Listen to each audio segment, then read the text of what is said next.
Sonrían a la multitud.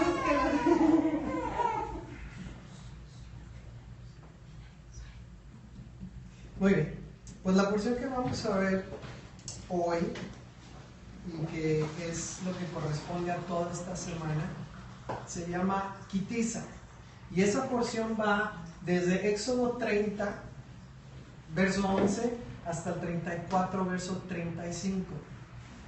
Es una porción. Quitiza quiere decir cuando recibas.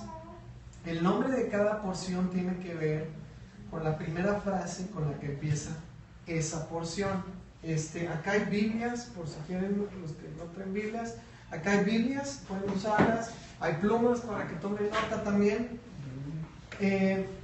Miren, más que una predicación, muchos estamos acostumbrados a que cuando tú llegas a una congregación, te sientas y vas a que nada más te hablen.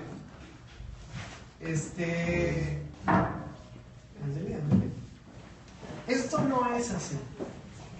De hecho, una de las cosas que yo les he pedido es que no se queden con dudas, que pregunten, que si tienen dudas, que si hay algo que no les quedó claro, o si en la lectura, a lo mejor ahorita o en la semana, hay algo que no entendieron o que les da otra pregunta, pues no se queden con la duda.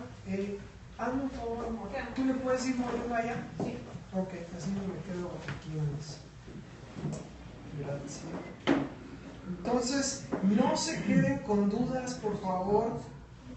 Si no nos da tiempo de contestar un chorro de preguntas aquí, no hay problema.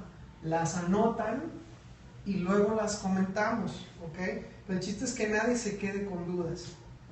Ok, esta porción va de Éxodo 30, verso 11 al 34, verso 35. Ok, y una de las primeras cosas que se mencionan en esta porción están en el verso 30-14. Ahora déjenme explicarles algo. Esta porción, como ya vieron, es larguísima. Larguísima. A mí me lleva toda la semana poder leerla, estudiarla y ver qué enseñanzas prácticas hay ahí. Obviamente, en un ratito que estamos aquí, no podemos ver todo. Sería así como que nada más les doy el temario y ahí estudienla. No se puede, es demasiado. Entonces, ¿qué es lo que hacemos aquí? Y en esto quiero que entiendan, si alguien ve el video, que entiendan eso. Esta es una palabra dentro de la porción, pero que Dios me ha mostrado a mí que es algo que la congregación local, ustedes y nosotros, necesitamos escuchar y conocer y poner en práctica ahorita. Entonces, aunque en la porción hay muchos temas de muchas cosas que pueden aplicar a muchas personas, lo que vamos aquí a ver ahorita es nada más un pedacito de esa porción, que es lo que Dios nos hace sentir que necesitamos nosotros, ¿ok? Entonces, como se le puede aplicar a alguien más, o como puede decir a alguien más, oh, pero es que esa porción habla de otra cosa que yo quería escuchar. Bueno, habrá un momento para cada cosa. Esto es lo que Dios nos ha hecho sentir que es para nosotros hoy. Éxodo 30-34. Vamos al primer cuadro, el primer gatito. Nos habla acerca de la mayoría de edad, bíblicamente hablando.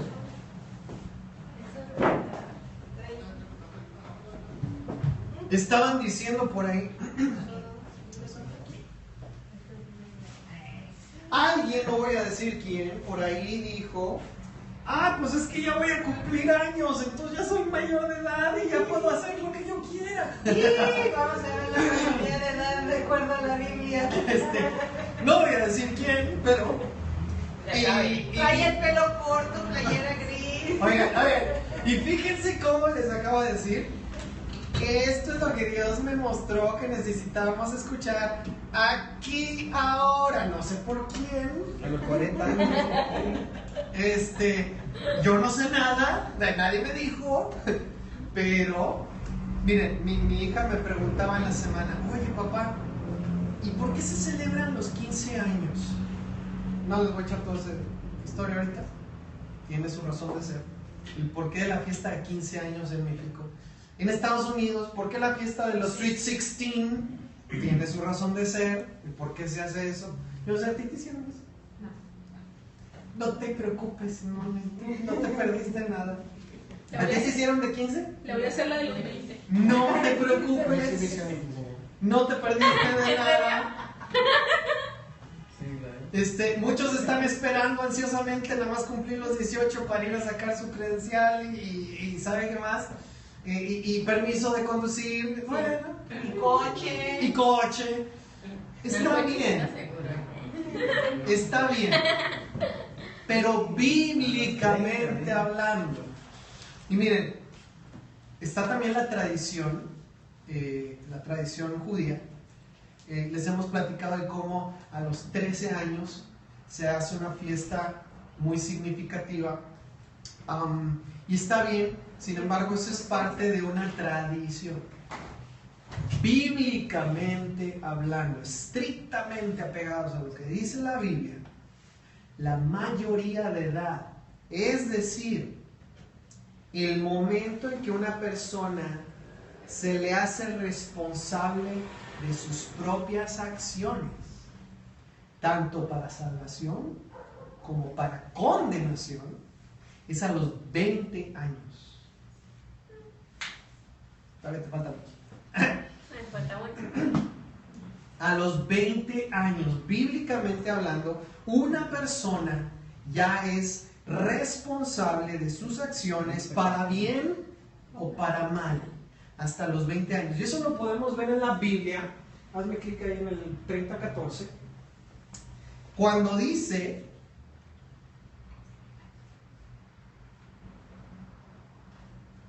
a ver si alguien lo puede leer. Está muy chiquito. 30:14. No te va a salir. Está muy chiquito, pero bueno. 30:14, ¿qué dice? Todos los que hayan cumplido 20 años darán esta ofrenda.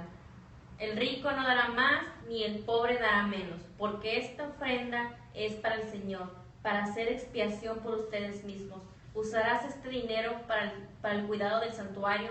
Esto servirá para que el Señor recuerde que Nada los más el 14. israelitas pagaron. Bueno, ya. Está bien.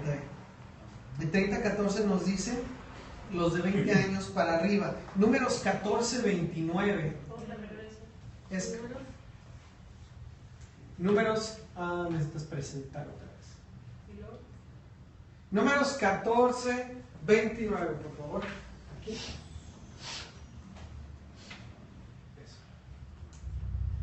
Sí, yo ya no me acuerdo. Números 14:29, ¿qué dice? ¿Alguien?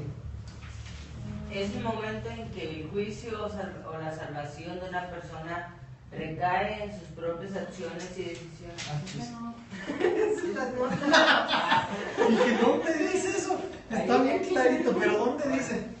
No, el versículo números 14:29. Wow, qué revelación tan profunda. Morirán todos en el desierto.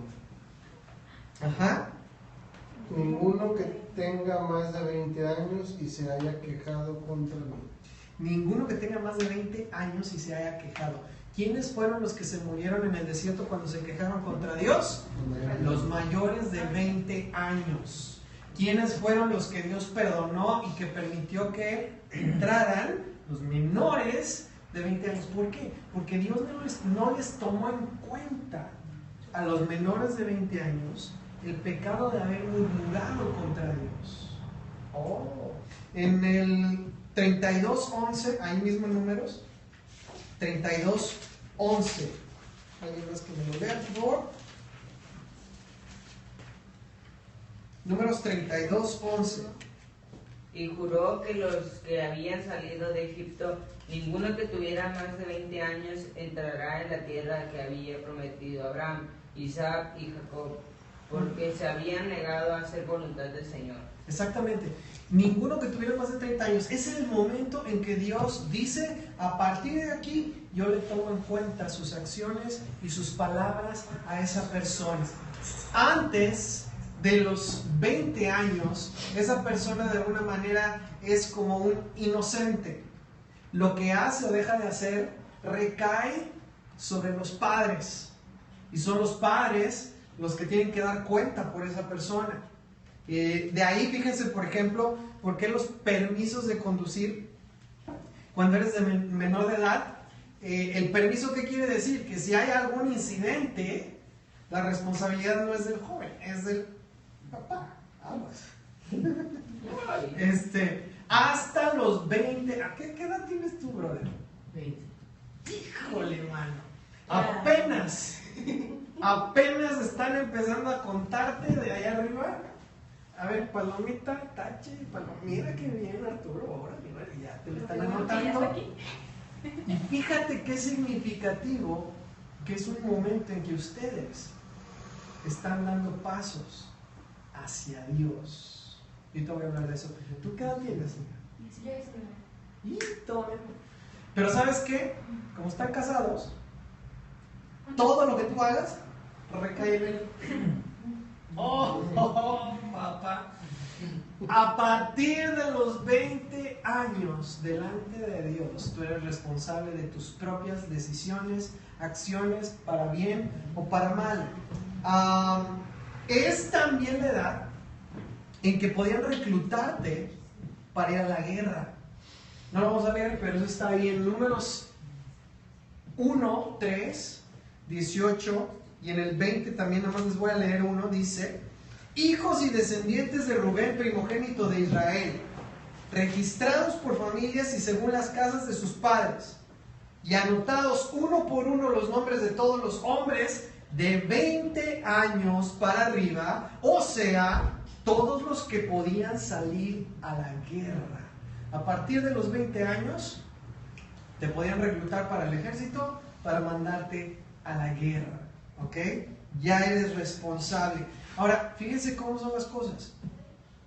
Yo he leído esta porción varias veces, y sin embargo, cada vez que tú abres la Biblia y te pones a leer y le pides a Dios que te hable, ¿sabes qué va a pasar? Te va a hablar, aunque sea algo que ya hayas leído antes. A mí me cayó el 20 de algo que te acabo de comentar a ti. Cuando yo tenía 19 años, que no fue hace tanto, cuando yo tenía 19 años, tenía un deseo en mi corazón bien fuerte por irme a estudiar a un lugar donde enseñaban la música y la Biblia.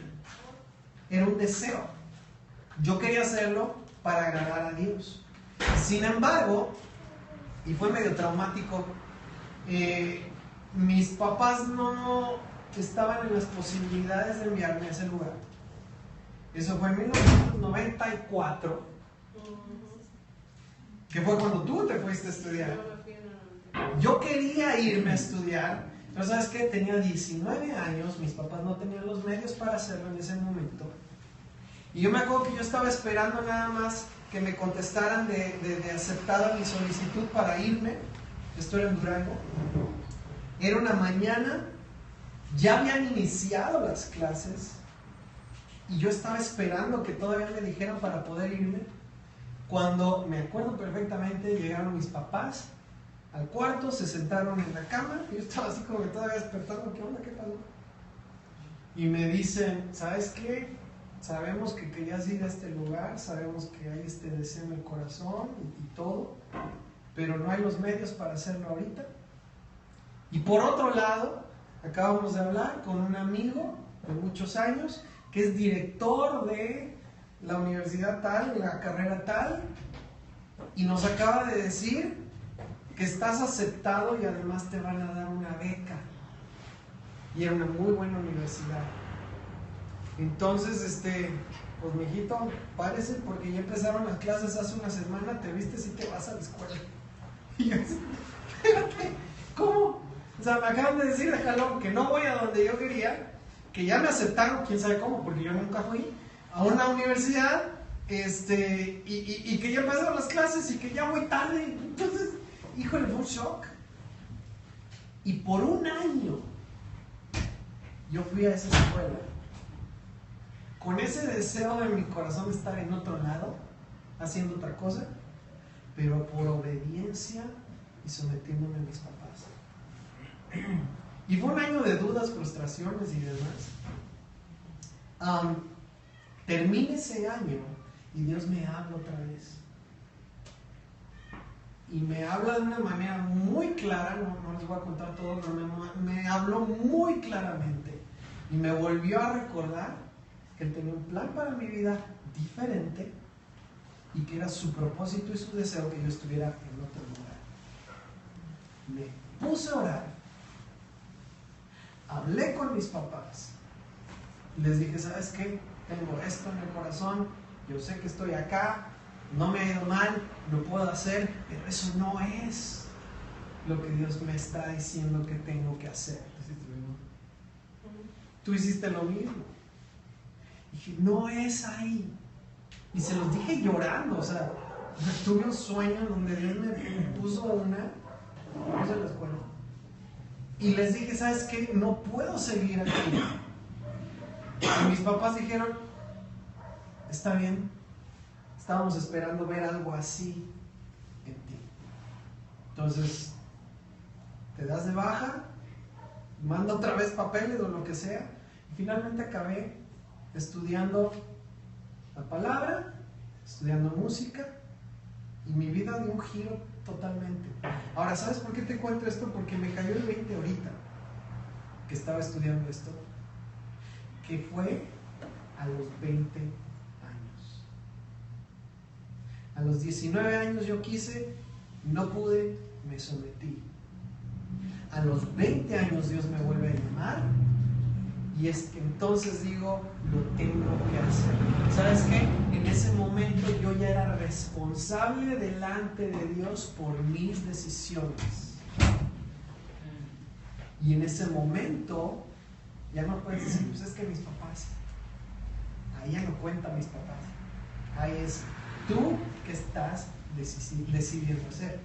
Entonces, prepárense porque para allá van, ustedes algunos ya llegaron. Ya no puedes decirle a Dios, es que mis papás eran así, es que mis papás me dijeron, es que a mí me enseñaron, es que así le hicieron. A partir de los 20 años se acabó esa excusa.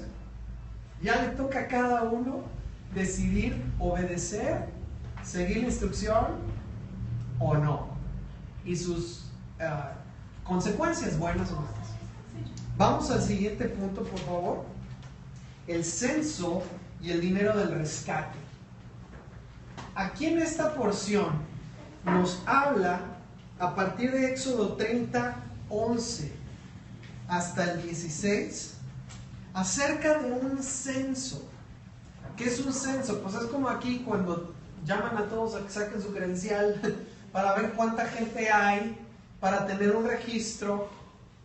Y aquí vamos a ver algo muy, muy interesante. Vamos a leerlo, por favor. Brother, ¿me ayudas? 30 del 11 al 16.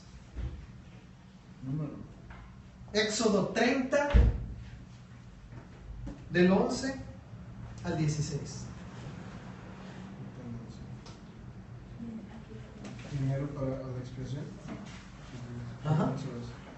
El Señor le dijo a Moisés: siempre que hagas un censo del pueblo de Israel, cada hombre que sea contado dará un rescate al Señor por su persona, para que no haya plaga en el pueblo cuando tú lo cuentes.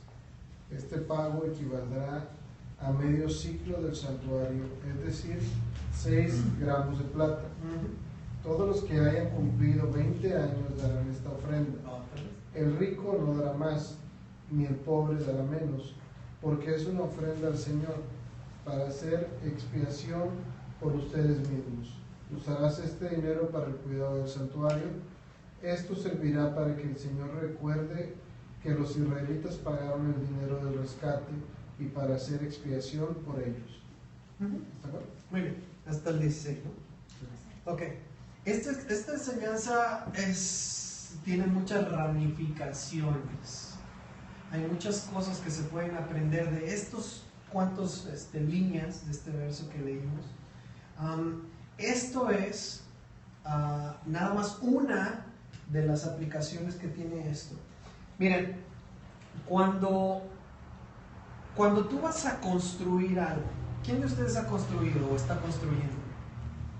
¿Sí?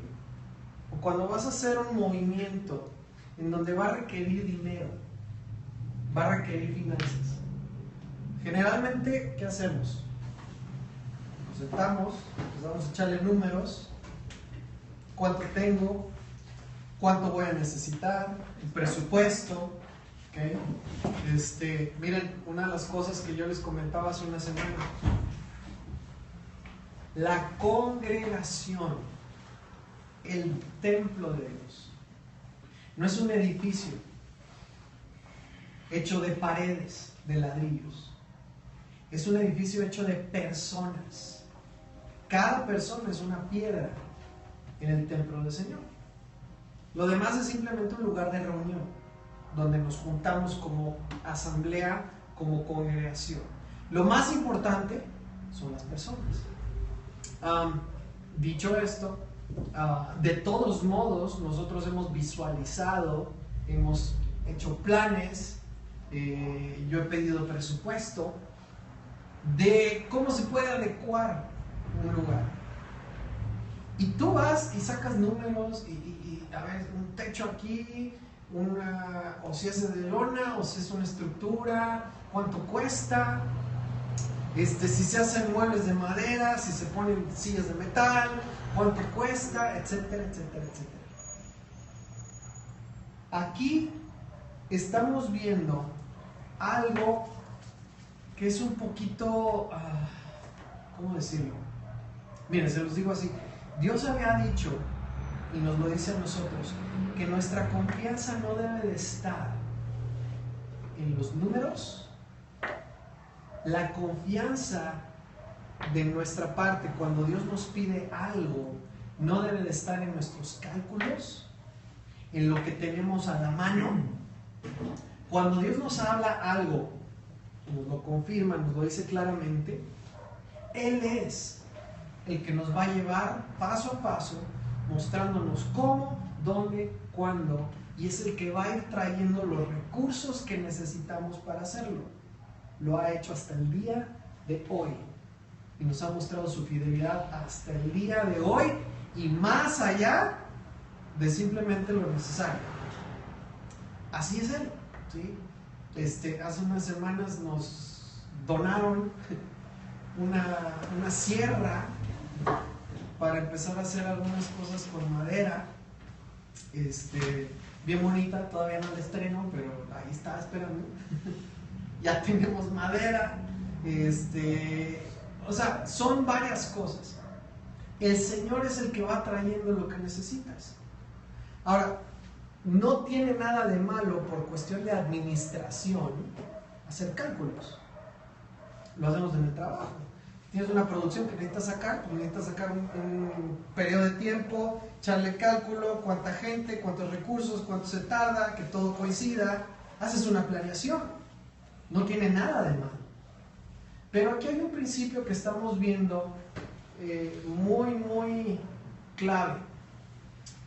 Varias veces en la palabra. Quiero comentar una vez.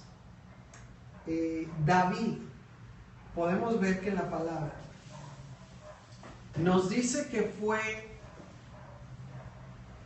probado, por así decirlo. Fue probado por Dios. Sin embargo, y ese es otro tema, pero fue probado por Dios en si iba a poner su confianza en Dios o iba a poner su confianza en la gente, las personas que tenía consigo mismo. David quiso censar al pueblo para ver con cuántos contaba, para ver si le convenía hacer la guerra o no. Y Dios lo castigó muy duro por eso, porque en esa ocasión su confianza no estaba puesta en si Dios dice que vayamos o no, su confianza estaba puesta en si tengo la gente, los números para hacerlo. Este caso que estamos viendo aquí no es igual. Sin embargo, algo que tiene en común con lo que hizo David, eso que les estoy platicando, está en 2 de Samuel 24, ahorita lo comentamos, pero la diferencia en esta ocasión es que Dios era el que estaba mandando que hicieran un censo y tenía un propósito diferente al que tuvo el censo de David. ¿Sí me entienden hasta ahí? ¿Hay alguna pregunta? ¿No? ¿Vamos bien? Es un poquito revuelto, pero quiero que lo puedan entender bien. Ahora, en esta versión de la Biblia, es traducción lenguaje actual, el verso 12 que acaban de leer, dice, ahí lo tienen también, recuerda que solo yo, dice el Señor, tengo el derecho a hacer una lista de todos los israelitas. Pero si tuvieras que hacerla, cada israelita debe darme una contribución para que yo no les quite la vida, ni les envíe ninguna enfermedad contagiosa ni mortal. Aunque el propósito de este censo era diferente, sin embargo, iban a hacer un censo. Iban a contar cuántas personas hay mayores de 20 años en el pueblo. Y eso ya te pone en una línea muy finita entre poner tu confianza en Dios y poner tu confianza en lo que tienes. Sin embargo, Dios les dijo, hagan el censo, pero para que no venga la consecuencia por hacer el censo, es que van a dar una ofrenda. Y esa ofrenda es para expiar, para quitar el pecado de cada mayor de 20 años, para que no mueran al momento de hacer el censo. Entonces, el propósito de esta ofrenda era que la persona rescatara su vida al momento de ser empadronado, de entrar en el censo. Ahora, dice la palabra que el censo tenía un doble propósito. Iba a ser para memorial, ahorita vemos qué es eso, y también iba a ser para que con esa ofrenda contribuyeran a la construcción, de lo que vimos hace rato, del tabernáculo. Para eso iban a usar esos 6 gramos de plata que le pidieron a cada hombre mayor de 20 años. Ahora, imagínate qué cantidad de plata fue eso. Fueron, por aquí lo tenía, fueron como 3,5 toneladas de plata que recogieron. Y se usó para las bases de las columnas, para los capiteles de las tablas, para ganchos, se usó para un chorro de cosas. ¿Y el primero de qué es el censo? Censo es cuando, ¿cómo se dice en inglés? Y censo es cuando pasas lista de toda la gente que hay en un lugar. Como el servicio, como el Social Security Number que tú tienes y el gobierno sabe entonces cuántas personas, o sea, ahí tienen todos tus datos, tienen toda tu información y eso lo tiene el gobierno y eso le permite al gobierno darse idea de cuánta gente hay, cuántos son mujeres, cuántos son hombres, cuántos trabajan, cuántos reciben, no sé. Entonces es una manera de conocer todos los datos de la gente que vive en Estados Unidos. Nosotros no tenemos el número de seguro social. Y si eres ilegal tampoco tienes eso. Entonces, censar es contar. Censar es contar lo que Un conteo. Entonces es un censo, es como cuando sacas tu ID, toman tus datos y entonces saben te cuentan cuánta gente hay en el país, cuántos son mayores de edad, cuántos son hombres, cuántos son mujeres, etc. Ahora, vamos al siguiente punto. Este censo, como ya les dije, no era para poner sus esperanzas, su confianza en la gente y en los recursos. Este censo no era para medir fuerzas. Este censo tenía otro propósito. Lo que quiero recordarte aquí es, nuestra confianza siempre debe de estar en Dios, no en lo que tienes en la mano, no en cuánta gente está contigo. Y de eso la palabra nos da muchísimos ejemplos, que Dios no necesita números, ni de personas, ni de recursos.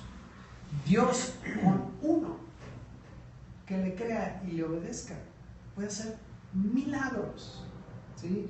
En 1 Samuel 17:45 tenemos la historia de David y Goliat. ¿Cuántos conocen esa historia? Bien conocida, ¿sí? 17:45. Es 1 Samuel 17:45. Sí, no, bueno. 1 Samuel 17:45 dice: entonces David le dijo al filisteo era Goliat, ¿ok? Tú vienes contra mí con espada, lanza y jabalina, pero yo voy contra ti en el nombre de Yahweh de los ejércitos, el Dios de los escuadrones de Israel, a quien tú has provocado. Goliat, dice la Biblia, que era un gigante. Gigante me refiero a una persona bien alta, literalmente. La Biblia dice que era un guerrero entrenado, era el soldado escogido de todos los filisteos para venir en representación de ellos.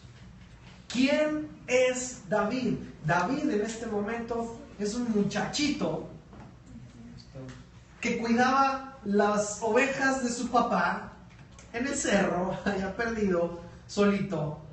Era el menor de todos sus hermanos, era menospreciado por su familia, era el más pequeño y estaba por ahí cuidando borregos. Cuando viene a donde están frente a frente los ejércitos a punto de darse, y está este gigantón filisteo retando a los israelitas, insultándolos, y después, a ver quién es tan valiente para venir aquí y echarse uno conmigo. Y los está arrestando, los está insultando. Y los israelitas, con Saúl como rey, están ahí todos atemorizados, viendo el tamaño de este cuate. Sí, ándale, empujándose, ¿no?, entre ellos, a ver quién va primero. Y nadie quiere ir contra Goliat. Entonces, el montón a lo mejor, pero uno a uno, no. Estaban con miedo. Llega David a ver a sus hermanos. David ni estaba peleando, no era un soldado, no podía estar ahí. Él llegó a ver a sus hermanos por encargo de su papá. Y estando ahí, empieza a oír a Goliat maldiciendo, burlándose, retándolos. Y a David le entra un celo, un coraje, así santo. ¿Y quién es este que está aquí retando al ejército del Señor? ¿Y por qué no hay nadie que haga algo al respecto? ¿Sí? Es así como, ¿qué les pasa? Pues si Dios está con ustedes, ¿cómo es que no hay nadie ahí? Y todos así como, no, pues ¿qué pasó? O sea, él, que vaya que él, pues, ay, tú muy valentón, ¿no? Entonces le entra tanto coraje a David que va con Saúl y le dice: yo voy a ir contra él. Mira, se burlan, lo hacen menos, pero finalmente el rey le dice: sí, ándale, ve. Le da su armadura. David, que nunca ha vestido de soldado, es un muchacho, dice que la armadura no podía con ella, se la quita. Y quiero que vayas conmigo para ver qué es lo que sucede. Allá al final dice en el, ¿qué estamos leyendo? 45. Entonces dijo David al filisteo: tú vienes contra mí con espada, lanza y jabalina, pero yo voy contra ti en el nombre de Jehová de los ejércitos, el Dios de los escuadrones de Israel, a quien tú has provocado. Yahweh te entregará hoy en mis manos, yo te venceré y te cortaré la cabeza. Y hoy mismo entregaré tu cuerpo y los cuerpos de los filisteos a las aves del cielo y a las bestias de la tierra, y sabrá toda la tierra que hay Dios en Israel. Ahora quiero que notes esto: David no se sintió de repente acá por mis chicharrones y yo puedo, porque ¿quién te cree? O sea, no era por él. Era porque él sabía que estaba representando a Dios. Que este filisteo estaba ofendiendo a Dios. Entonces, no es que él se sintiera mucho, es que él sabía que Dios estaba con él. Y entonces dice, ya me brinqué todo lo de la armadura, dice el verso 47, y toda esta congregación sabrá que Jehová no salva con espada ni con lanza, porque de Jehová es la batalla, y él os entregará en nuestras manos. Aconteció que cuando el filisteo se levantó y echó a andar para ir al encuentro de David, David se dio prisa y corrió a la línea de batalla contra el filisteo. Metió David su mano en la bolsa, tomó de ahí una piedra, la tiró con la honda e hirió al filisteo en la frente, y la piedra se le clavó en la frente y cayó a tierra sobre su rostro. Una piedra. Fue lo único que necesitó. No tuvo que golpearlo, no tuvo que corretearlo, no tuvo que defenderse, no tuvo que hacer estrategias de guerra, de combate, nada. Porque no fue David el que mató al gigante, fue Dios. Una piedra en la frente, cae y dice: así venció David al filisteo con honda y piedra. Hirió al filisteo y lo mató sin tener David una espada en sus manos. No fue por sus medios. Entonces corrió David y se puso sobre el filisteo, tomó su espada, la sacó de la vaina y lo acabó de matar, y le cortó con ella la cabeza. Esto es para enseñarte a ti y a mí que cuando vamos a pelear una batalla que Dios nos ha puesto en el frente, vamos a vencer porque Dios está con nosotros, no por nuestros medios, recursos, habilidades. Dios nos da todo eso y lo puede usar, pero no vamos a depender de eso. No voy a depender de eso cuando ando buscando casa. No voy a depender de eso cuando ando buscando un trabajo.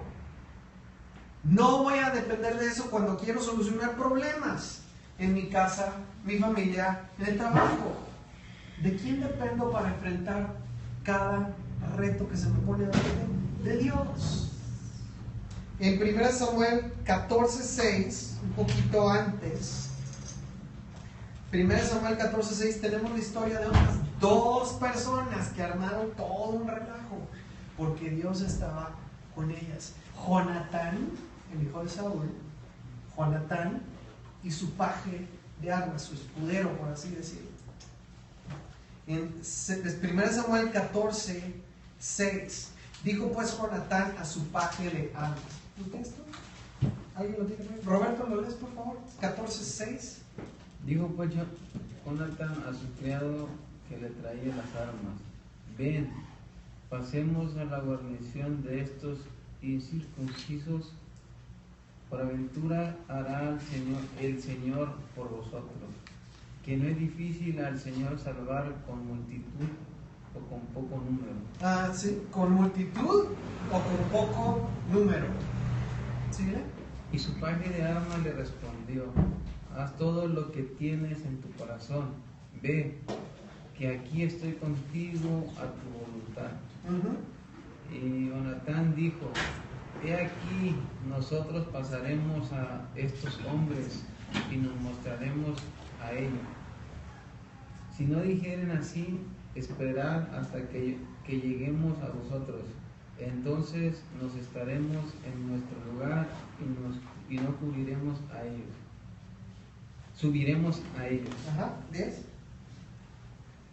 Mas si no dijeres así, subid a nosotros, entonces subiremos, porque el Señor los ha entregado a nuestras manos, y esto nos será por señal. Mira, fíjate cómo ellos le pidieron una señal a Dios. Pero si ellos nos dicen, espérense, ahí nos quedamos. Pero si ellos nos dicen, a ver, vengan, quiere decir que Dios los ha entregado en nuestras manos. Y eso hicieron. Los dos se dejaron ver por la guarnición y les dijeron, ¿qué creen que les dijeron? Verso 12 dice, suban a nosotros y les vamos a hacer saber una cosa. Sí, cómo no. O sea, es el ejército enemigo en su ciudad. Estos son solamente dos. Aquellos están en su campamento. Y les dicen, vengan, les queremos decir un secretito. Ajá. Pero ellos dijeron, esa va a ser la señal de que Dios los está entregando en nuestras manos. 2 contra todo un campamento. Me voy a brincar hasta el verso 13, por favor, Roberto. Y subió Jonatán trepando con sus manos y sus pies, y tras él su paje de armas, y a los que caían delante de Jonatán, su paje de armas que iba tras él, los mataba. O sea, uno los iba tasajeando y el otro que venía atrás no los mataba. ¡Ándale!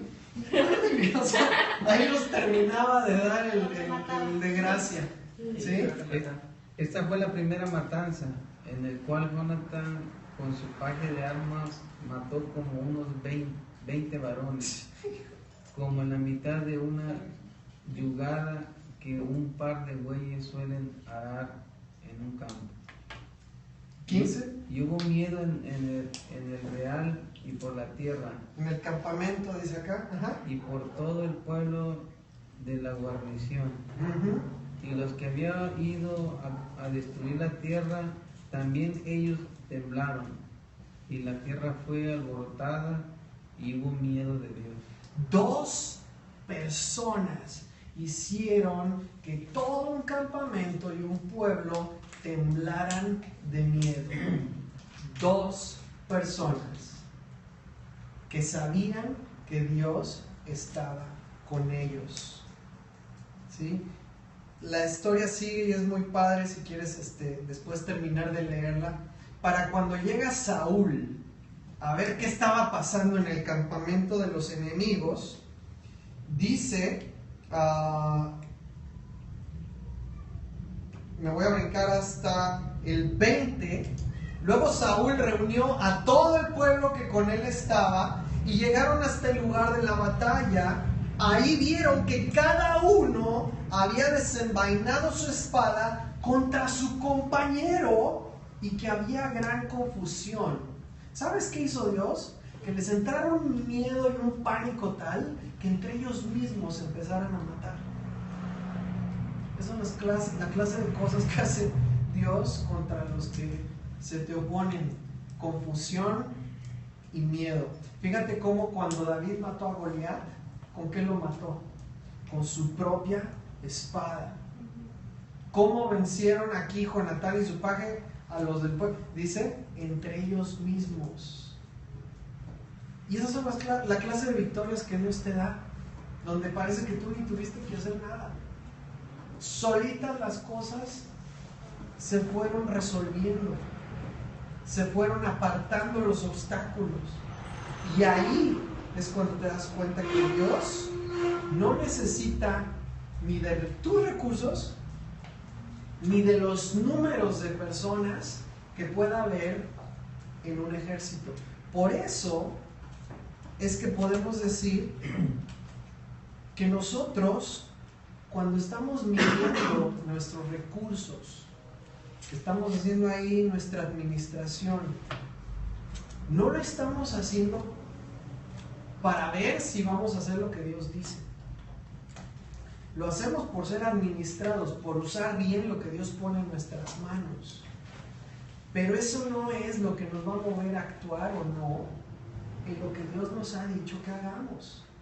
Cuando Dios te dice, dale, no te pongas ahí a ver, a contar, pues tantito, sí, no. O sea, si Dios te dice que hagas algo, hay que que hacerlo. Él te respalda, Él te muestra cómo, Él es el que hace que las cosas sucedan. Lo que nosotros hacemos es simplemente por administración y por usar bien lo que Dios pone en nuestras manos. Nada más, pero no determina si nuestra confianza está en Dios o no. Ahora, ¿qué pasa con el censo que hizo Moisés, con lo que estábamos viendo ahorita? El problema es que muchas veces empezamos a contar, a ver, a medir, para ver si obedecemos a Dios o no. Y ahí es donde lo estamos regando. La Biblia también nos da ejemplo de eso. David lo hizo. Dice 2 de Samuel 24. 2 de Samuel 24. Es que ahí ya la determinación, el censo en sí, ¿Samuel qué? depende de que Dios te diga que lo hagas. Pero aún con censo o sin censo, tú y yo lo que debemos de estar pensando es que no importa qué me pide Dios, yo voy a hacer lo que Él me diga. Y eso ahí, cuando yo tengo esa determinación en mi corazón, cuando yo digo, Señor, aquí estoy, voy a obedecerte, voy a hacer lo que tú me digas de la manera que tú me digas, cuando tú me digas, en ese momento mi corazón está alineado con Él porque yo le estoy diciendo y estoy poniéndolo a Él en primer lugar. De otra manera es condicional. De otra manera es, Señor, yo te voy a obedecer si tú me haces esto, me haces aquí, me haces allá, me haces más allá. Entonces ya no estoy confiando en Dios para obedecerle, estoy confiando en que Él primero haga lo que tiene que hacer. Entonces yo le estoy dando mi corazón de manera condicional, no es una confianza total. Primero tú haz, Primero luego yo yo lo hago, obedezco. y así no es. Así no funciona. ¿Por qué? Porque acuérdense cuál es el primer mandamiento. No tendrás dioses ajenos, amarás al Señor tuyo de todo tu corazón, con todo tu alma y con todas tus fuerzas, y no tendrás dioses ajenos delante de mí. Entonces, cuando yo pongo mi confianza total en Él y vivo para tratar de agradarle, mi vida está alineada a su palabra, a sus principios. Cada día más, no todos nacemos, nadie nace santo. Muchos nos desviamos mucho del camino, pero el chiste es que mi corazón y mi vida busca alinearse cada día más con su palabra. Cuando yo estoy viviendo eso cada día más, entonces es cuando yo puedo aprender a confiar en Él de maneras más fuertes. Y ahí ya no importa si tengo, si no tengo, obviamente hago lo que Dios me pide que haga, pero es muy diferente la intención del corazón, ¿sí te fijas? Y acuérdense que tú puedes decir por fuera, yo amo a Dios. Y me puedes apantallar a mí, puedes creer que nos ves la cara a nosotros, pero Dios no ve la cara. Dios ve el corazón. Y eso es lo que a Él le interesa. Quiero que comparemos estos dos versos, hablan de lo mismo. Uno es 2 de Samuel 24, 1, y el otro está en 1 de Crónicas 21, 1. Los dos narran la misma situación, pero quiero que podamos comparar para que veas algo. Dice 2 de Samuel 24, 1, volvió a encenderse. A ver, Yanira, ¿me lo puedes leer? Una vez más, la ira del Señor se encendió contra Israel e incitó a David a hacer un censo nacional. El rey dijo a Joab. A ver, hasta ahí. ¿Otra vez? ¿El 1? Una vez más, la ira del Señor se encendió contra Israel e incitó a David a hacer un censo nacional. Ok. ¿Quién incitó a David? Dios. Ahora, ¿qué dice Primera de Crónicas 21, 1? Está adelantito de Primera de Samuel. Adelantito de Primera de Samuel. 1, 2 Reyes, 1, 2 Crónicas. Satanás se levantó contra Israel, pues incitó a David a hacer un censo. Otra vez, por favor. Satanás se levantó contra Israel, pues incitó a David a hacer un censo. ¿Quién incitó a David a hacer un censo? Ah, chis, pero en el otro dice que fue Dios. ¿Sabes qué? Déjame explicarte esto. Obviamente, ¿eh? Dios nos libre. O sea, Dios es Dios. Satanás es Satanás. No hay mezcla aquí. Pero ¿sabes qué nos está enseñando esto? Algo que hemos visto en otras porciones. A final de cuentas, Dios puede usar incluso a Satanás, para sus fines. Y Dios puede mandarle que nos ponga a prueba, que nos suba tantito el nivel de intensidad en la prueba, como lo hizo con Job. Aquí nada más quiero que notes una cosa. Dios permitió que David fuera probado. Lo incitó a hacer algo que no debía haber hecho, el censo. Pero finalmente lo que Dios usó, o al que Dios usó para meterle esa idea a David, fue a Satanás. Así como cuando dice que usó a Satanás para traer una palabra de mentira, ¿se acuerdan que lo vimos con uno de los profetas que engañó al rey? Entonces, nada más quiero que veas esto. O sea, Satán no es libre de hacer lo que quiera. Como muchas veces pensamos que Él está al mismo nivel de Dios. No, Él no puede hacer lo que Él quiera. Sin embargo, Dios nos ha permitido ser probados a veces por la oposición que nos presenta a Satán. Entonces, Él no es soberano, es simplemente un adversario que Dios permite que tengamos para resistirle. Como dice Pedro, le tenemos que resistir, le tenemos que ofrecer oposición, ir en su contra. Pero finalmente, Dios a veces nos suelta un poquito para que se nos venga encima y nos ponga a prueba cuando tenemos que hacer algo que Dios nos ha pedido que hagamos. Es simplemente una herramienta, por así decirlo. Aquí, bueno, ya cada uno de nosotros ya somos adultos, todavía tenemos 3 menores de 20. Pero es muy importante desde los 13 Beto hasta nosotros que ya somos los más viejitos de aquí, aprender que cada idea que llegue a tu mente no necesariamente es una idea que viene de Dios. ¿Okay?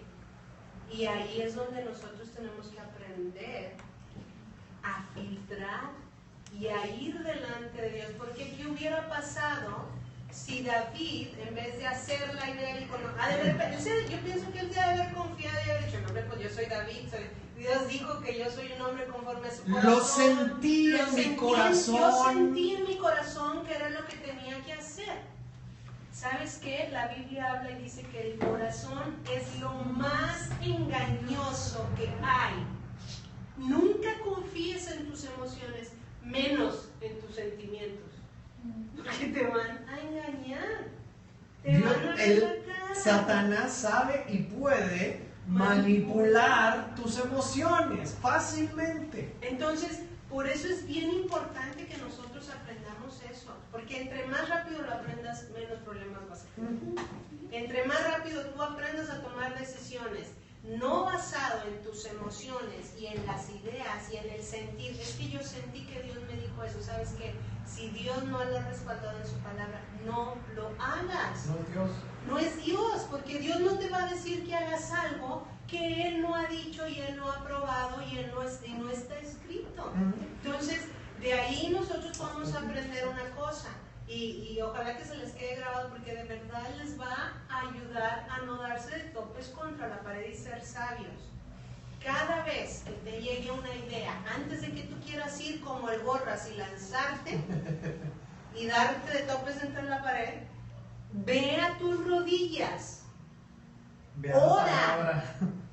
preséntalo delante de Dios y dile que te lo confirme con su palabra.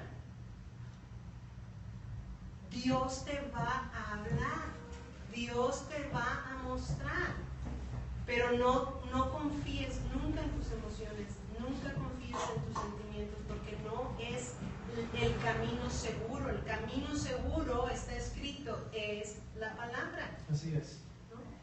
Quiero que regreses tantito a 2 de Samuel 24. 2 de Samuel 24. ¿Quién no leí? Ay. 2 de Samuel 24, vamos a seguir ahí. ¿Qué le contestó Joab al rey David? Joab era el general del ejército de David. El verso 2 al 4. El rey dijo a Joab, jefe de su ejército: toma un censo de todo el pueblo de uno a otro extremo de la nación para que yo sepa con cuántos soldados puedo contar. Fíjate, para que yo sepa con cuántos soldados puedo contar. La motivación, ¿sí? Pero Joab le replicó: que el Señor le conceda larga vida a mi señor el rey, para que pueda ver el día en que haya en su reino 100 veces más de habitantes de los que ahora hay. Pero, ¿qué necesidad tiene de hacer tal cosa? Pero la orden del rey fue más fuerte que la oposición de Joab y los demás jefes del ejército. Por eso Joab y los demás oficiales salieron a contar al pueblo de Israel. Ok, vamos al verso 10. Pero después que levantó el censo, la conciencia de David comenzó a molestarle y oró al Señor: lo que he hecho es terrible, perdóname, Señor, la maldad que he cometido.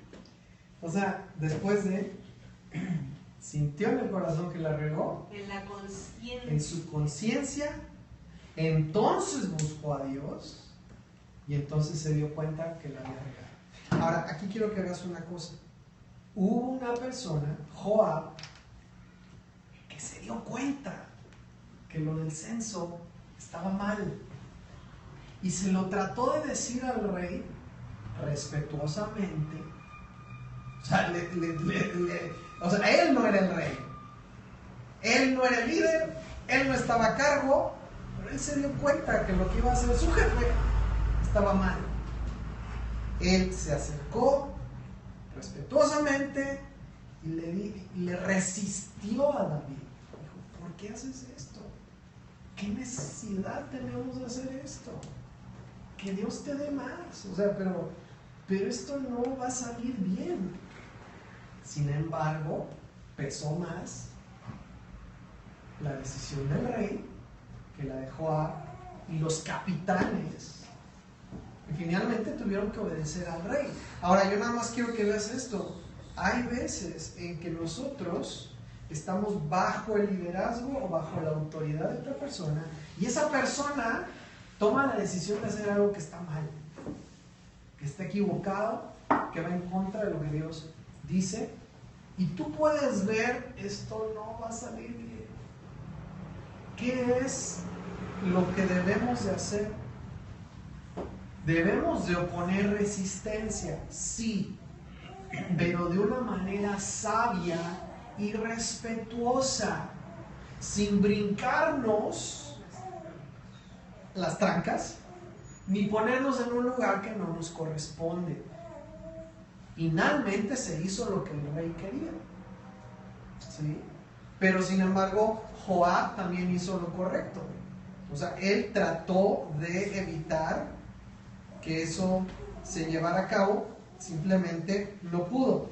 Rápidamente te leo en 1 de Crónicas 21:6. 1 de Crónicas 21:6. Acuérdense que los dos libros nos están contando lo mismo. 1 de Crónicas 21:6 dice: entre estos no fueron contados los levitas ni los hijos de Benjamín, porque la orden del rey era abominable a Joab. Esto desagradó a Dios, el cual castigó a Israel. O sea, Joab hasta cierto punto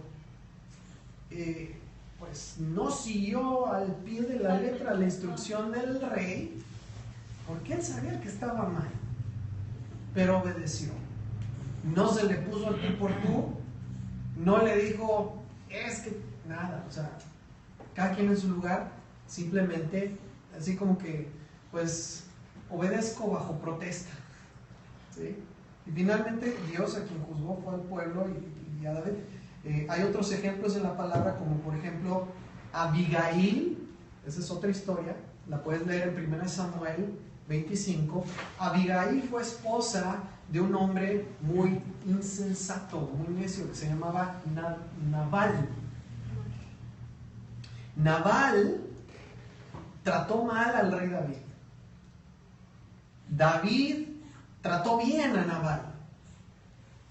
La mujer de Nabal ve que su esposo está tratando mal a David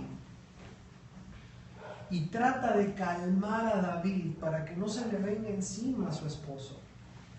Y gracias a que ella intercede a favor de su esposo, David se detiene de hacerle daño. Eso está en 1 Samuel 25. Ahora, Abigail no se va con su esposo a decir, es que eres un tarugo, ¿cómo se te ocurre que la vas a regar? Se nos van a venir encima, ¿cómo le dijiste? No dijo nada. Simplemente fue con su esposo y le dijo, ¿sabes que por lo que le contestaste a David ya venía con todos sus hombres a hacerte cachitos?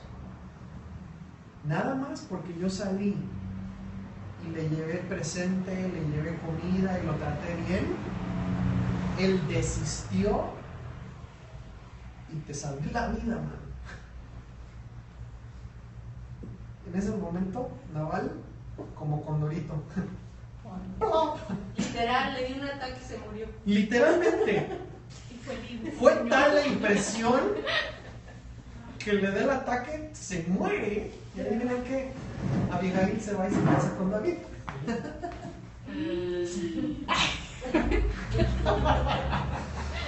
El punto es, tanto Joab como Abigail nos dan ejemplo de qué hacer cuando una persona que está en liderazgo o en autoridad sobre nosotros no está siguiendo la instrucción de Dios.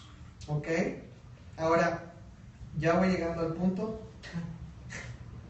Esta ofrenda que iban a entregar, estos 6 gramos de plata que cada mayor de 20 años iba a entregar, uno, para que Dios los perdonara y no los juzgara por ser censados, pero dice la palabra que era para un memorial. La palabra memorial viene de Zikron, que viene a su vez de la palabra sacar, que literalmente es una marca para recordar, para traer a memoria algo, un evento, un suceso. Esta ofrenda que se está haciendo dice que por ella iban a ser librados de la muerte, o de una plaga, o de enfermedades. Ahora, no quiere decir que por su ofrenda ellos ganaron su salvación, porque la salvación no la puedes ganar pagando por ella. Era para memorial, para recordar. Era una señal física que iba a servir como un recordatorio de que un día iba a venir alguien que por una vez y para todas iba a quitar el pecado. Era un memorial, es decir, algo que les iba a recordar que necesitaban ser librados de la muerte. Esto era temporal. Lo que hizo Yeshua el Mesías fue una vez y para siempre. Eso nos dice Hebreos 10:10. Que fue un sacrificio, una ofrenda para quitar el pecado permanentemente de quien viene y toma ese beneficio. Entonces, esto que ellos hicieron como un memorial, es como un recordatorio, ¿sí? Como lo que hacemos nosotros cada viernes por la noche. Cuando tomamos del pan y tomamos del jugo de la uva, ¿qué estás haciendo? Es un memorial de algo que sucedió, que marcó un evento, un cambio, que fue el sacrificio de Yeshua por nosotros. Entonces, nada más quiero que notes, es una ofrenda con un fin, un memorial. Y el otro fin, ¿qué fue? ¿Para qué usaron ese dinero? Ya lo comentamos ahorita. ¿Para qué usaron ese dinero? Esa plata. Para la menorá. No, la menorá era de oro. Memorial. Para construir. Sí, ¿construir qué? ¿El templo? O... No fue el templo. A ver, ¿quién estaba ahí escuchando?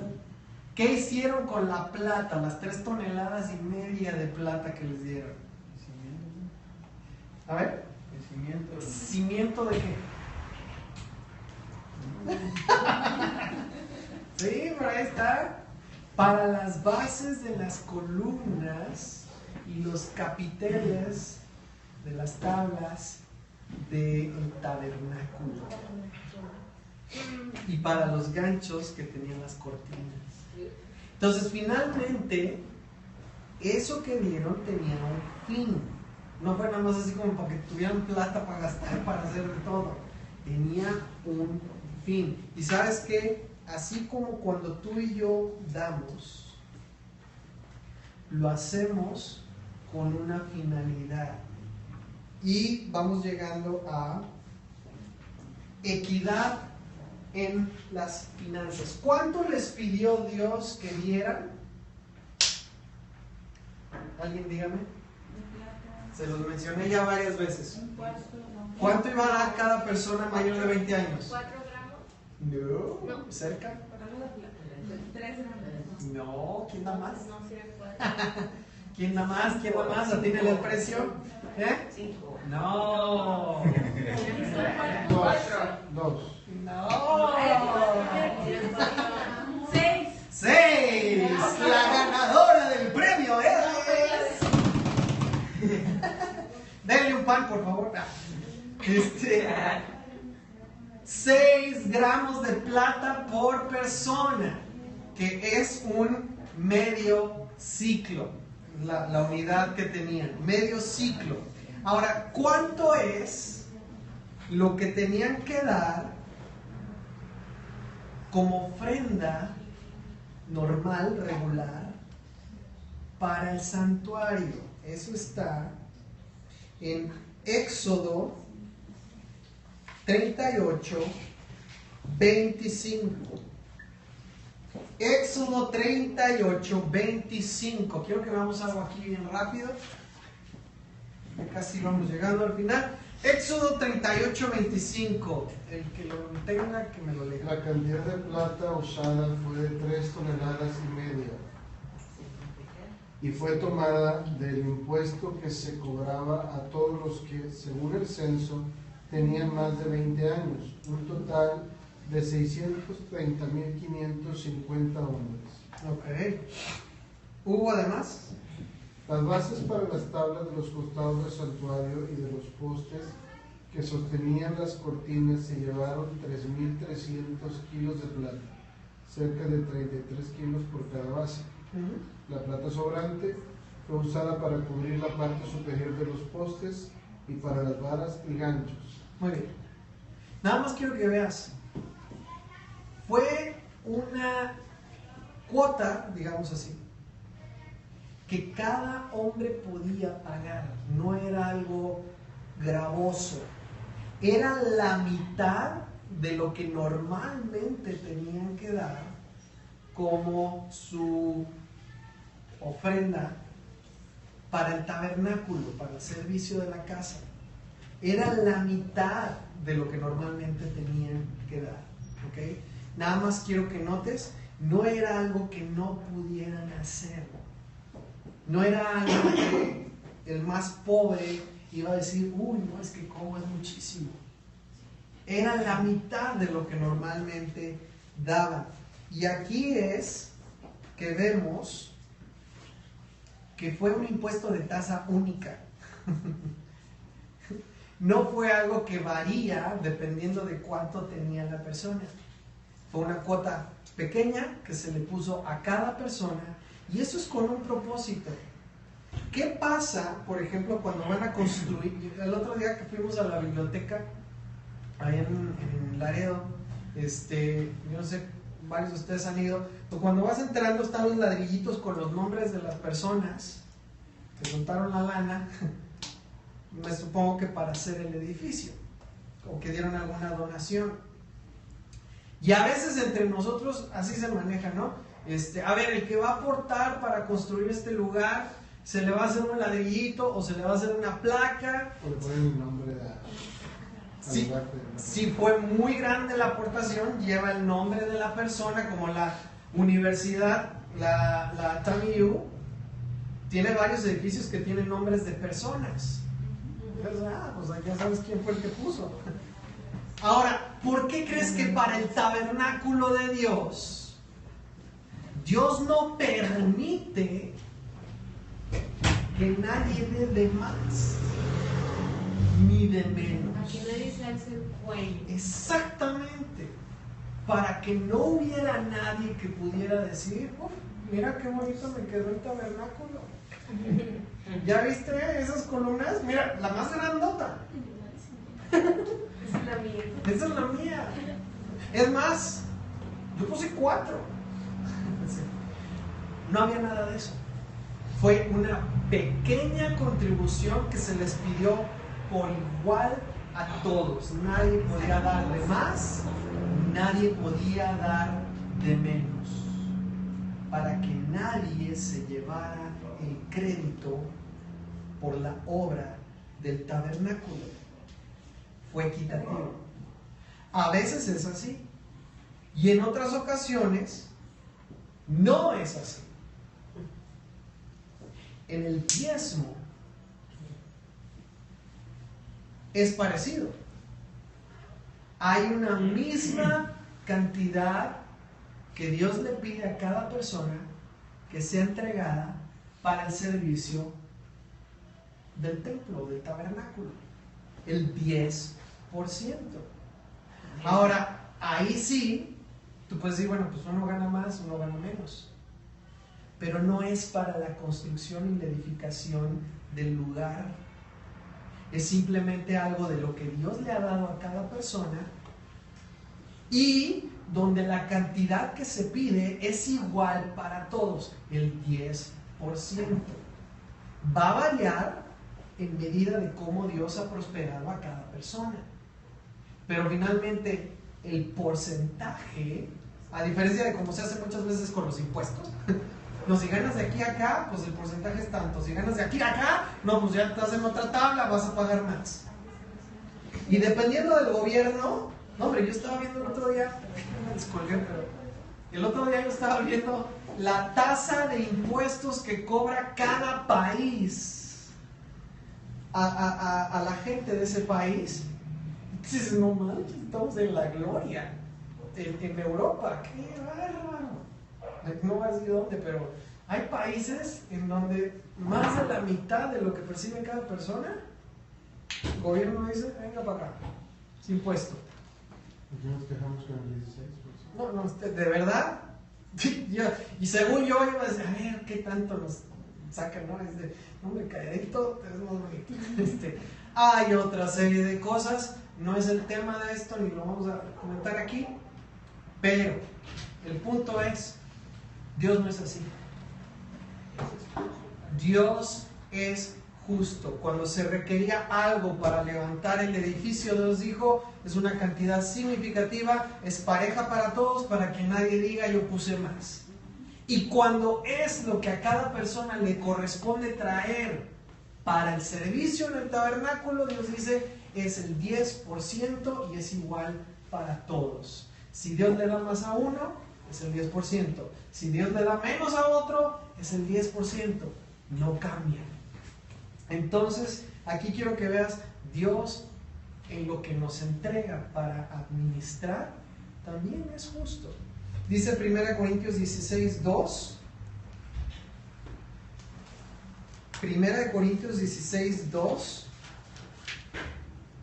Ya vamos llegando a la recta final. ¿La leo? Sí, por favor. Al finalizar estos sacrificios, David bendijo a la gente en el nombre del Señor. Luego procedió a dar a cada persona presente, hombres y mujeres por igual, una rebanada de pan, un poco de vino y una torta de pasas. ¿Eso fue qué? 16, 2, 3. Primera de Corintios. Ah, perdón. Ya decía yo. Ay, eso me suena diferente. Primera de Corintios, Primera de Corintios 16, 2. Dije, ¿por qué puse Cada- ese verso ahí? No tiene que ver. Cada primer sábado, cada uno de vosotros aparte en su casa, guardando lo que por la bondad de Dios pudiere, para que cuando yo llegare, no se hagan entonces colectas. Ok, esto es otra cosa, no es el diezmo. Son ofrendas o colectas. Y dice ahí, otra vez Roberto, por favor.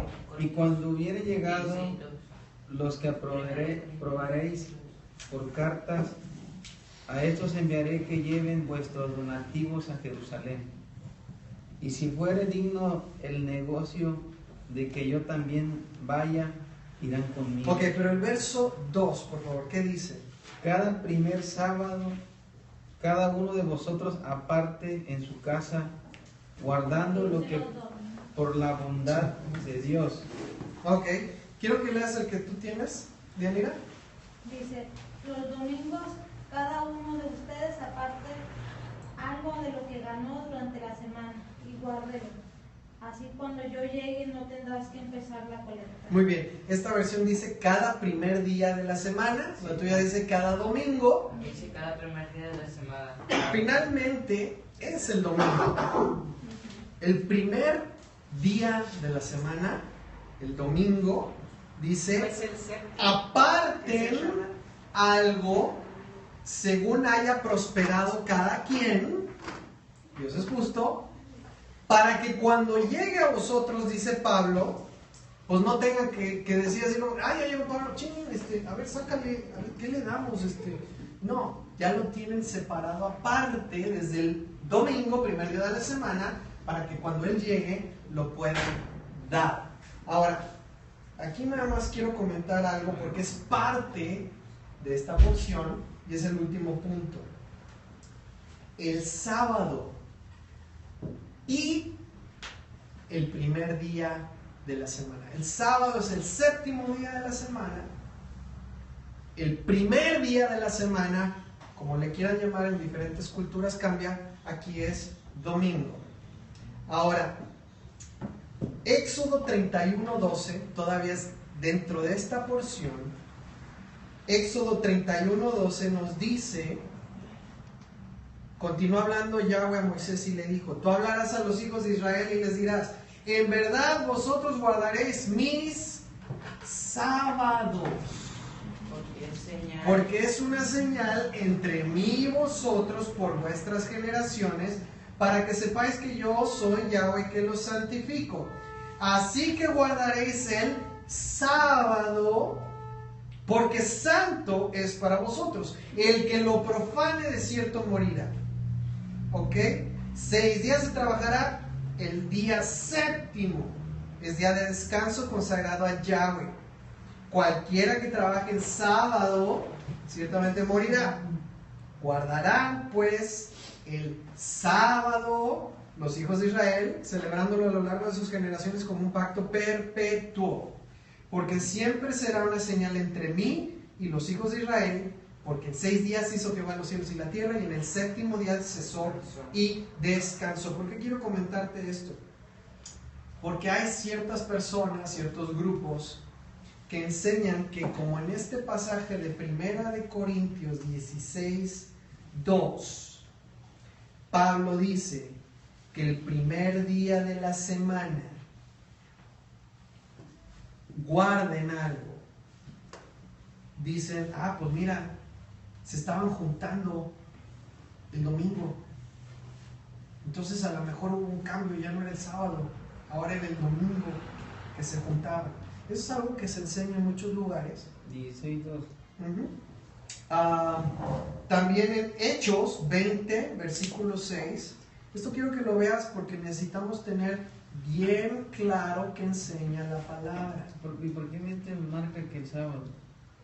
A lo mejor es la versión, pero en todas las demás es primer día de la semana. Hechos 20, verso 4. Perdón, verso 5. Hechos 20, verso 5 dice: estos, habiéndose adelantado, nos esperaron en Troas. Y nosotros, pasados los días de los panes sin levadura, zarpamos a Filipos, y en 5 días nos reunimos con ellos en Troas, donde nos quedamos 7 días. Ahora el verso 7 dice: el primer día de la semana, estoy leyendo Hechos 20, verso 7, el primer día de la semana, o sea que, ¿qué día está hablando? Domingo. Aquí dice domingo. El primer día de la semana, reunidos los discípulos para partir el pan, Pablo, que tenía que salir al día siguiente, les enseñaba y alargó el discurso hasta la medianoche. Miren, estuvo tan largo que un niño se quedó dormido, una persona se quedó dormida, se cayó y se murió. Así que si de repente dicen ustedes, oye, este cuate ya se alargó, no sabes. Pablo, el apóstol, ese sí se alargaba, mano. Tanto que la gente se caía de sueño y se moría. Pero lo resucitó después. Se murió, se cayó, se golpeó y se murió. No se caía de muerto ahí. No, se golpeó y se murió. Ahora, ¿por qué este verso? Estaban reunidos en domingo. Sí. Ahora, ¿me puedes decir en la Biblia si hay alguna parte en donde dice no te reunirás en ningún día que no sea sábado? No lo dice. En la Biblia dice no puedes enseñar la palabra de Dios en ningún otro día que no sea sábado? No lo dice. En algún lado dice la Biblia: y Dios dijo, de ahora en adelante mi día santo dejará de ser el sábado séptimo y será el primero, domingo. En ningún lado lo dice. ¿Por qué estaban reunidos en domingo? Puede haber muchas razones. Pablo estaba ahí por 5 días y salía al día siguiente. Lo estaban aprovechando para escuchar la enseñanza mientras estaba ahí. No hay ningún problema con eso. El día que sea, nosotros nos juntamos entre semana, no hay problema con eso. El día que quieras estudiar o hablar, platicar, enseñar la palabra, lo puedes hacer. Pero la Biblia es bien clara donde dice que Dios escogió un día para sí. Y es el día en que todos los profetas, Yeshua y sus discípulos se reunían para estudiar, enseñar, compartir, hacer milagros, mostrar misericordia. El día del Señor, el séptimo día, es el séptimo día, es el sábado. Que se reunieran el domingo no quiere decir que Dios cambió su ley o sus mandamientos. Eso no es posible. Dios no cambia. Y en ningún lado dice que Dios haya cambiado, ¿sí? La ley no prohíbe que no puedas estudiar la palabra otro día. Lo puedes hacer. Hay un versículo, ¿no?, donde dice de que Él no vino a cambiar las leyes que Él había puesto. Mateo 5:17. Mateo 5:17. Yeshua no vino a cambiar lo que el Padre ya dijo. Sería una grave contradicción si alguien, Yeshua, Pablo o cualquier otro, quiere contradecir lo que el Padre ya dijo a través de todos sus profetas y a través de Yeshua mismo. Él no vino a cambiar, anular o quitar nada. No hay ningún problema en que estuvieran reunidos en domingo. Ahora, no había problema en que estuvieran contando dinero, ofrendas en domingo. De hecho, tiene todo el sentido. ¿Por qué? Porque en sábado no se hacen transacciones. En sábado no se hacen negocios. No se maneja dinero. ¿Por qué lo estaban contando el domingo? Pues porque es el día siguiente al sábado. ¿Sí? Ahora, otro ejemplo de esto. ¿Qué día resucitó Yeshua? ¿Qué día fueron a buscarlo al sepulcro y se dieron cuenta que algo había pasado? ¿Qué día era? ¿Alguien sabe? Mateo 28. Tercer día, sí, de que había sido crucificado. Mateo 28. Nada más quiero que esto quede bien claro, porque a lo mejor en algún lado, en algún momento escuchas a alguien que te usa estos versos para tratar de cambiar algo que la palabra dice. Mateo 28. Fue el domingo, ¿no? A ver, léelo ahí. ¿Lo tienes? ¿28 qué? 28.1. Cuando al amanecer del domingo, María Magdalena y la otra María regresaban de a la tumba, hubo un fuerte temblor. Un ángel del Señor acababa de descender del cielo y tras remover la piedra que había sentado en ella, tenía el aspecto de un relámpago y sus vestiduras eran blancas como la nieve. Los guardias temblando de miedo se quedaron como muertos, pero el ángel dijo a las mujeres: no teman, sé que buscan a Jesús, el crucificado, pero no lo encontrarán aquí, porque ha resucitado, como se lo había dicho. Entren y vean el lugar donde lo habían puesto. Ahora váyanse pronto y díganle a los discípulos que él ya se levantó de los muertos, que se dirige a Galilea y ahí los espera, ya lo saben. Las mujeres, llenas de espanto y alegría, a la vez corrieron a buscar a los discípulos para darles el mensaje del ángel. Mientras corrían, Jesús les dijo, salió al encuentro. Buenos días, les dijo. Ellas cayeron sobre sus rodillas y abrazándole los pies, lo adoraron. No teman, les dijo Jesús. Digan a mis hermanos que salgan enseguida hacia Galilea y ahí me hallarán. Me encanta. Ok, ¿cómo dice al principio el verso 1? Cuando al amanecer del domingo. Al amanecer del domingo. En esta versión dice, pasado el sábado, al amanecer del primer día de la semana. Aquí Estamos hablando del domingo. Ajá. aquí dice la víspera del sábado que amanece el primer día de la semana. Ok, está claro. Arrancaba el sábado, amaneciendo para el primero de los sábados. Entiendo todo. Está rara esa versión. Ah. Ok. Se tira la mano, está raro. La Biblia pirata. Ok. La Biblia es bien clara. Fabi, tú lo dijiste, ¿cuántos días estuvo Yeshua muerto? 3. ¿Qué día resucitó? A terminar el sábado, que es el domingo. Ahora, ¿en qué momento empieza el primer día de la semana? Cuando se pone el sol el sábado. Ahorita ya es domingo o primer día de la semana, de acuerdo a la Biblia. En cuanto se mete el sol del día Shabbat, comienza el primer día de la semana. Ahorita resucita.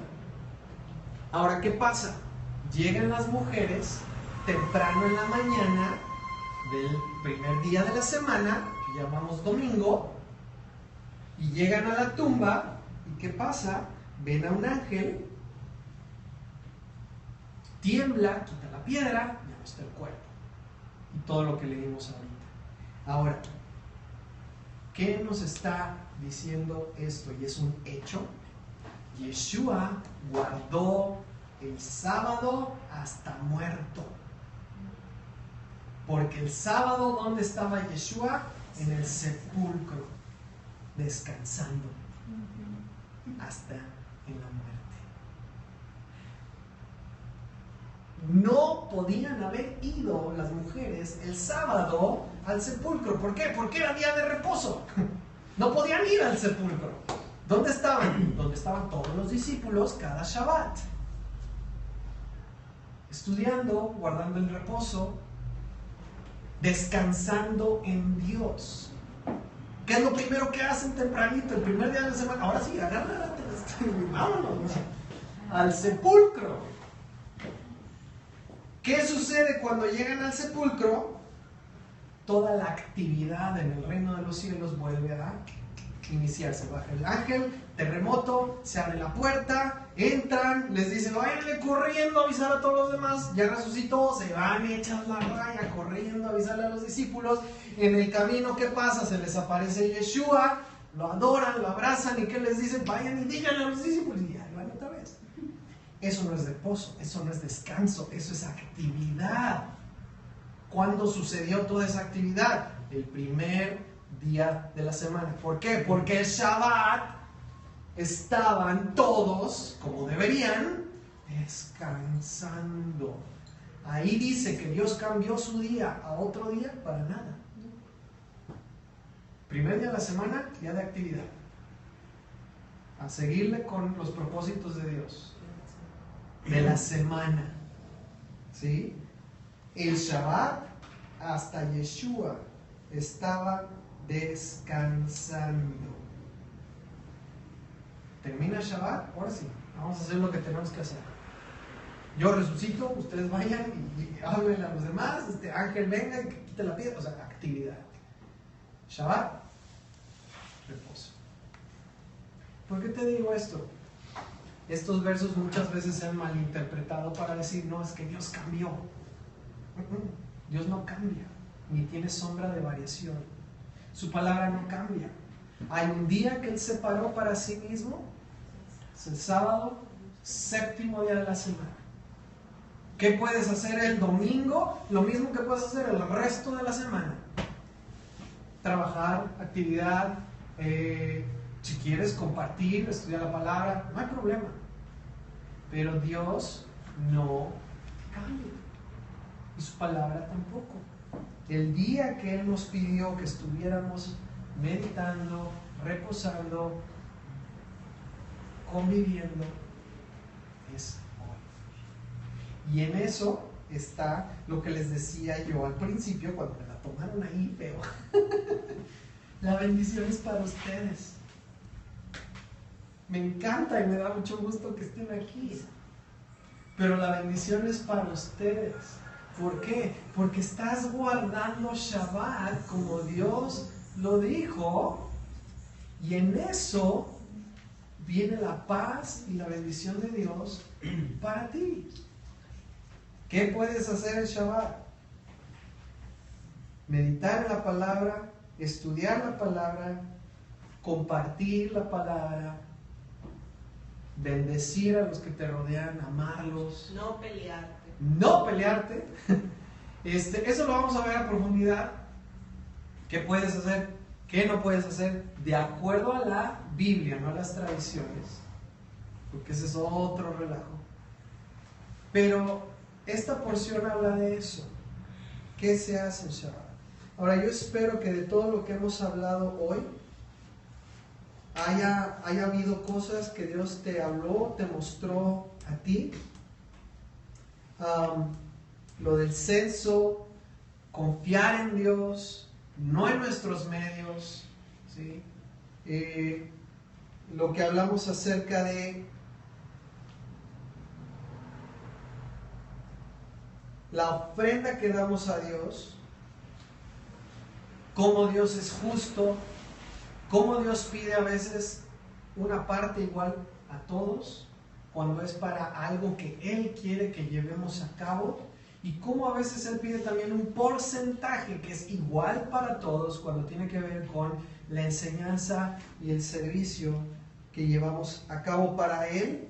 Es una ofrenda con una finalidad, y también lo que tiene que ver con Shabbat. Sábado es el día del Señor, y bienaventurado es aquel que lo guarda y que dice: esta es una delicia de Dios para mí. Te voy a pedir que te pongas de pie un momentito, vamos a orar. ¿Se me hablaron los niños? Sí, déjalos llamo. A ver si escuchan. Tápense los oídos.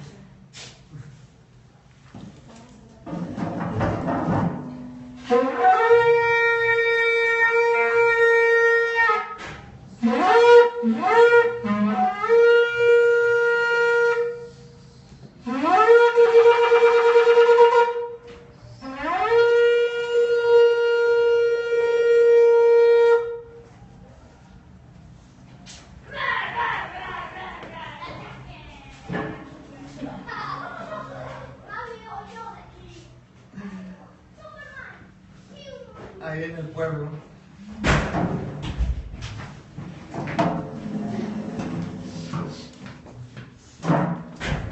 Vénganse, vénganse.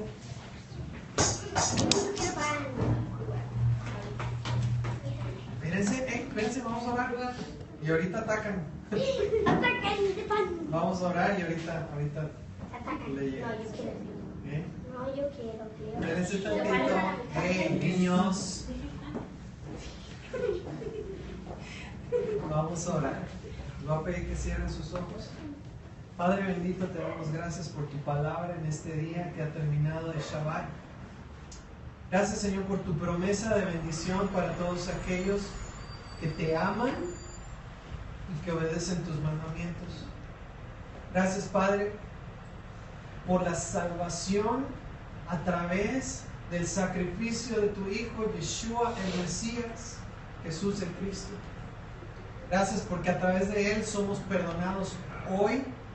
Y ya no es algo que tenemos que traer material, es simplemente por tu amor y por tu gracia, por nuestra fe en ese sacrificio que nosotros tenemos el perdón el día de hoy.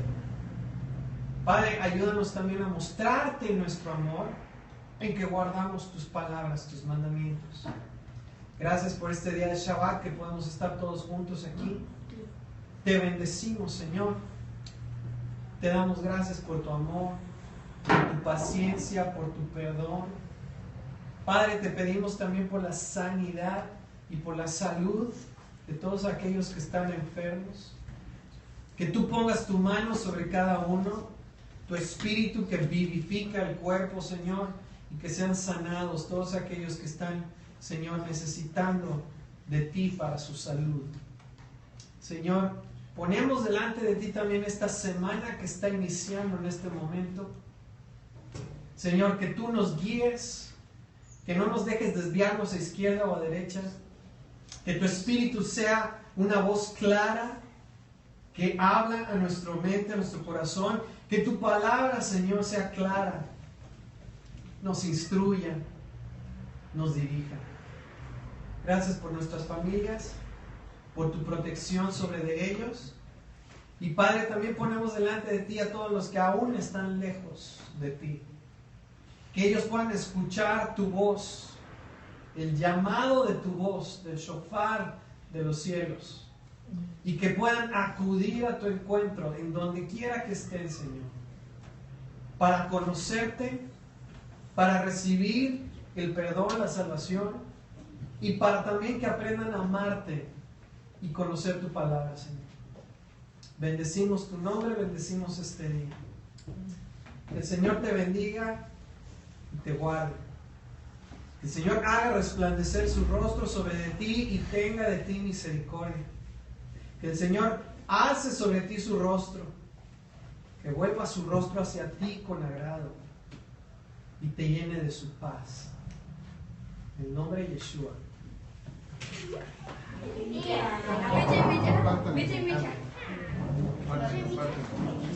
Ataquen.